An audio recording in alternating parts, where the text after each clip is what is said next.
Hi மக்களே வணக்கம். Big Boss season 9 எல்லோரும் நம்ம சேனலை சப்ஸ்கிரைப் பண்ணிவிட்டு உங்கள் ஆதரவு தெரிவிச்சிக்கங்க.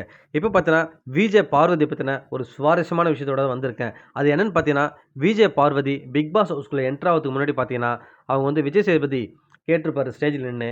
2 அங்கே பேண்ட் இருக்கும். ரெட் கலர் ஒன்று இருக்கும், ப்ளூ கலர் ஒன்று இருக்கும். உங்களுக்கு எந்த பேண்டை நீங்கள் எடுக்க போகிறீங்கன்னு சொல்லுவாங்க. அப்போ விஜய் பார்வதி சொல்லியிருப்பாங்க, எனக்கு பிடிச்ச colour red colour sir. So நான் ரெட் கலர் பேண்டே எடுத்துக்கிறேன்னு சொல்லிட்டு, நமக்கு எப்போவுமே ரெட் கலர் தான் சொல்லிட்டு அந்த பேண்டை எடுத்துகிட்டு பிக் பாஸ் ஹவுஸ்குள்ளே போவாங்க.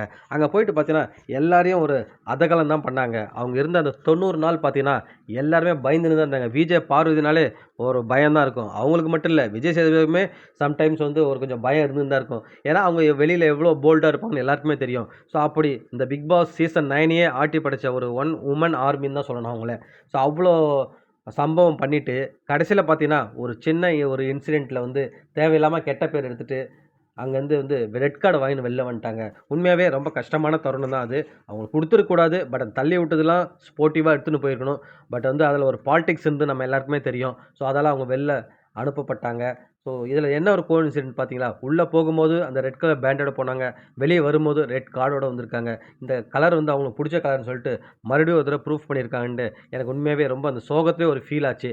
இப்போ காலையில் வந்து பார்த்தீங்கன்னா, நாங்கள் உள்ளே வரும்போது அந்த வீடியோவை எதாச்சியா பார்த்தேன். பார்க்கும்போது எனக்கு இந்த இன்சிடென்ட் ஞாபகம் வருது. அதுதான் மக்களை உங்ககிட்ட நான் பகிர்ந்துக்கினேன். மீண்டும் அடுத்த வீடியோவில் உங்களை சந்திக்கிறேன்.